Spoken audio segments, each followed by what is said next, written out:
예, relativistic mass라는 표현을 쓰는 책들이 일부 있는데, 예, 절대 쓰지 마세요. 왜냐하면 요즘은 그러니까 mass라는 표현은 적어도 로렌스 스칼라에 대해서만 쓰기로 사람들이 약속을 정했고요. 그게 이제 표준 규약이 됐고, 그래서 그냥 아무 수식어 없이 mass라는 표현을 쓰고요. 그래서 뭐 m 감마나 e라고 부른 저 모멘텀 포벡터의 타임 컴포넌트는 이름을 붙이자면은 이제 토탈 에너지가 되는 거고,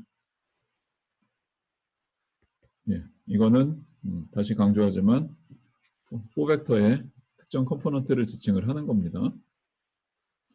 자, 근데 이제 여기서도 강조하고 있지만 저 포인트 파티클 어프락시메이션이 충분히 좋은 상황에서는 사실 뭐 태양이나 지구도 경우에 따라서는 포인트 파티클처럼 취급할 수 있는데 아닐 때도 있지만, 예.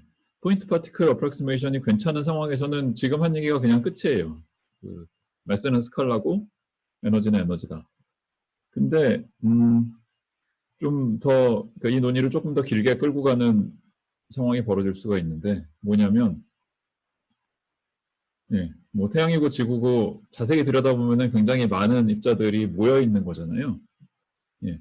그러면 이 토탈 에너지 값을 논할 때, 뭐 인터랙션을 무시할 수 있으면 그러니까 토탈 에너지 모멘텀 포벡터는 각 구성 성분의 모멘텀, 에너지 모멘텀 포벡터들을 다 더한 거가 될 거고요. 거기다가 뭔가 인터랙션을 주고받는데 거기도 에너지랑 모멘텀이 있다 그러면 인터랙션에 해당되는 것도 있을 수 있을 텐데, 아무튼 지구나 태양처럼 적당히 잘 뭉쳐 있으면 그 전체의 매스가 얼마냐라는 거를 논할 수가 있을 거고, 예. 그 전체 매스도 역시 스칼라여야 되니까, 예. 그쪽에서 PA 토탈이라고 부른 거를 포벡터로 스칼라를 만드는 이너 프로덕트를 이용을 해서 계산을 한 결과가 이게 비로소 매스가 될 거라고요. 자, 근데 그럼 그 매스 값을 이제 요 P 토탈의 저 공간 성분이 0이 되는 뭐 센터 오브 모멘텀 프레임이라고 보통 부르는데, 예, 그 프레임에서 보면 그럼 역시 이제 타임 컴포넌트끼리만 비교를 하는 거니까 토탈 매스는 그 예, 적어도 그러니까 요 프레임에 국한해서 얘기하면 토탈 매스는 각 그 컴포넌트 그러니까 각 구성 성분이 되는 파티클의 에너지에다가 뭐 인터랙션 에너지까지 더한 그런 총합이 될 거란 말이죠. 그래서 여기는 이 감마 팩터들이 기여를 합니다, 분명히.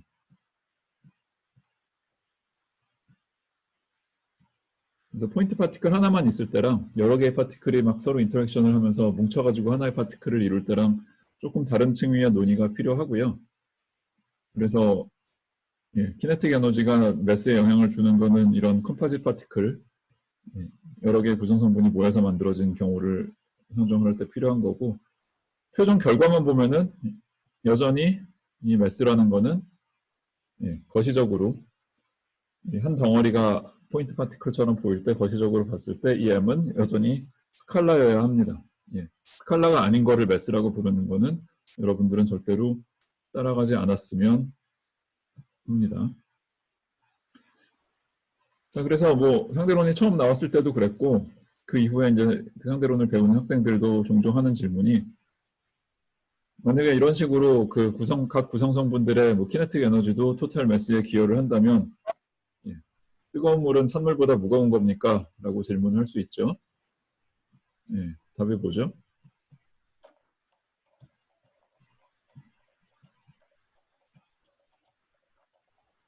예, 이게 사실 아주 자명한 건 아닌데, 예, 답은 그렇다입니다. 어떤 그 아주 잘 밀봉된 컨테이너가 있고 거기에 이제 물을 집어넣은 다음에 그 컨테이너를 통째로 가열하면 물이 뜨거워지잖아요. 그러면 가열하기 전보다 후가 에너지가 늘어난 거고, 그 컨테이너 플러스 물을 하나의 파티클처럼 본다 그랬을 때 그 파티클의 매스는 늘어난 겁니다. 물론 굉장히 미미한 만큼만 늘어난 거지만 예. MC 제곱에 비교해서는 뭐 끓는 물에 키네틱 에너지라는 게 별 볼 일 없겠지만 뭐 그래도 엄밀하게 따지자면 에너지가 늘어난 거고요.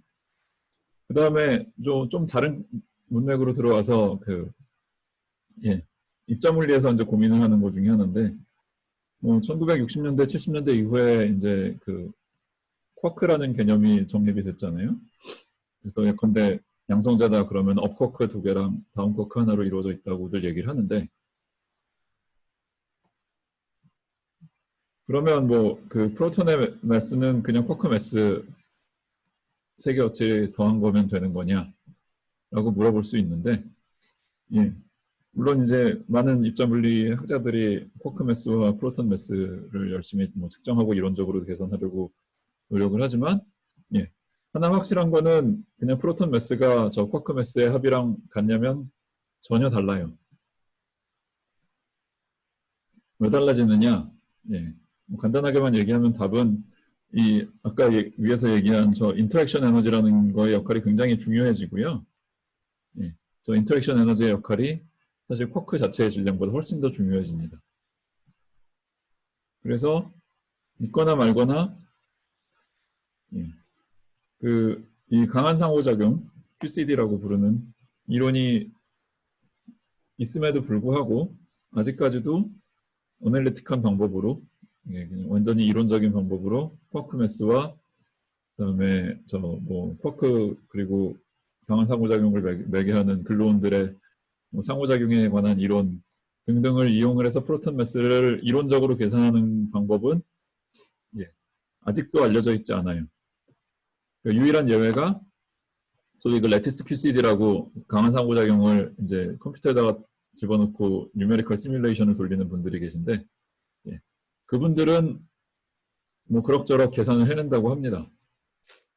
근데 그게 오래전부터 가능했던 게 아니라 처음 되기 시작한 게 2015년쯤이라고 그러고요. 그러니까 컴퓨터 성능도 많이 발전하고 알고리즘도 많이 발전한 비교적 최근부터 되기 시작했고 그런 뉴메리컬 시뮬레이션에 의존하지 않는 좀 더 이론가들이 좋아하는 예, 손으로 하는 계산으로는 여전히 어떻게 하는지 모른다가 답입니다. 예, 그래서 이건 이 정도로 넘어가고요.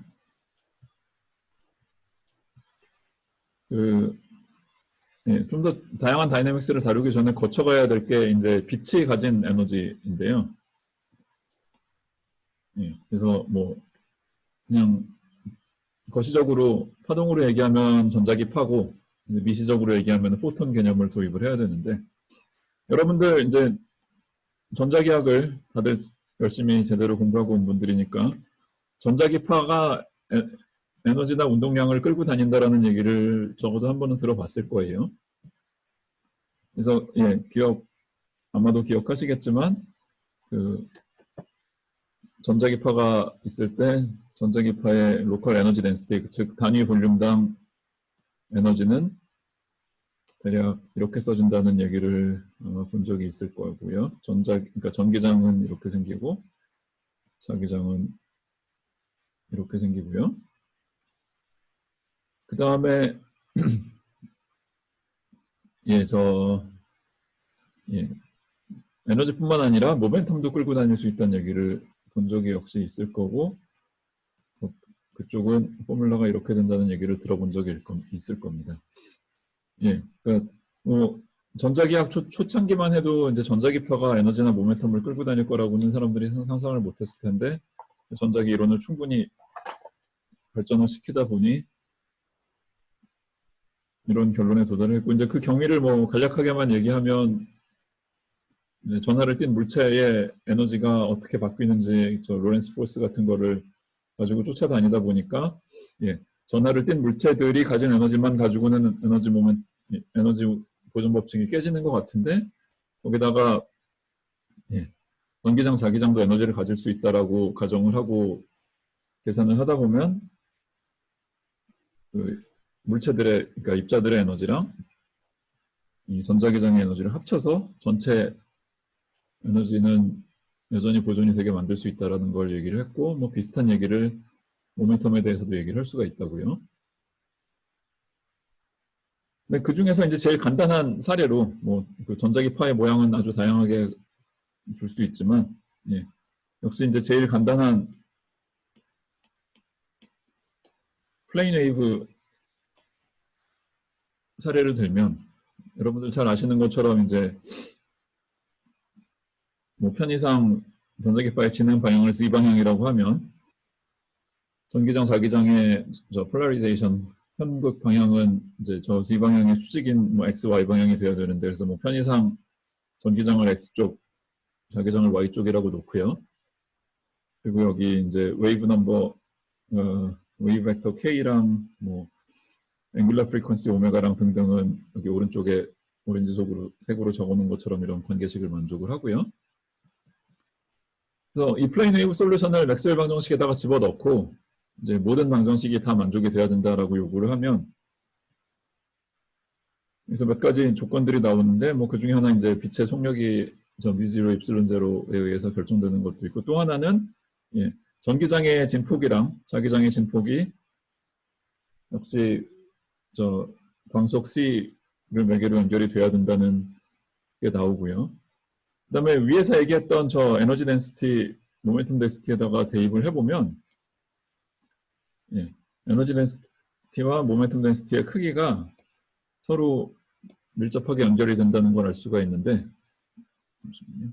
예, 정확한 포뮬라는 에너지 덴시티가 모멘텀 덴시티 곱하기 C, 예, 역시 광속이라는 조건이 나옵니다.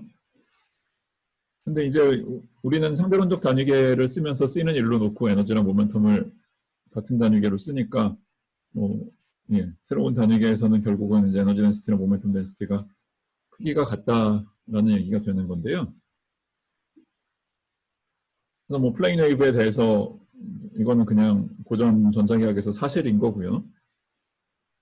이거를 만약에 이제 예, 우리가 이 수업에서 사용하고 있는 최소한의 양자역학을 감안해서 포톤이라는 개념으로 변환을 한다고 치면, 예, 그러면 요 에너지가 플랑크 상수 곱하기 진동수라는 거는 우리가 예, 이 수업 처음 시작할 때부터 약속한 유일하게 하나 쓰기로 한 양자역학적인 포뮬라고요. 옆에 있는 모멘텀에 관한 포뮬라는 뭐 새로운 포뮬라라기보다는 저 위에서 얘기한 저 에너지 덴시티와 모멘텀 덴시티 사이의 관계를 그냥 포톤이라는 가상의 파티클로 끌고 왔다고 볼 수 있는 거고요. 자, 이랬을 때 이제 중요한 거는 역시 모멘텀으로 만들 수 있는 스칼라가 있고 자기 자신과 대적해서, 매스가 있는 파티클 경우에는 이제 에너지 쪽이 더 크고 모멘텀 쪽이 살짝 작아서 에너지 제곱 빼기 모멘텀 제곱하면 매스 제곱이 나왔는데, 예, 여기는 에너지 쪽이랑 모멘텀 쪽이 크기가 똑같으니까 이 이너 프로덕트를 계산을 해보면 예, 얘는 0이 나와요. 즉 이거를 저 앞에서 봤던 그냥 보통 파티클이랑 좀 비교해서 얘기를 하면은 예, 포톤은 매스가 없다라는 식으로 표현을 할 수가 있게 되는 거죠. 근데 매스가 없는 파티클은 매스가 있는 파티클이랑 뭐 저 수식이 일부 닮은 면도 있지만 또 상당히 다른 면도 있는 것이, 예, 질량이 있는 파티클들은 P는 M 곱하기 속도 이런 식으로 썼었는데, 예, 질량이 없으면 이런 식으로 못 쓰죠. 만약에 이 질량 자리에 0을 집어넣으면 저 U 자리에 뭐가 들어와도 P가 파이나이트한 값이 안 나올 텐데 지금 우리는 파이나이트한 값이 나오니까. 그래서 예, 빛은 내지는 거기에 해당되는 파티클 가상은 아니고 예, 양자역학적인 파티클 포톤은 보통 질량을 가진 입자랑은 좀 본질적으로 다른 면이 있다라는 거를 알게 된 거예요.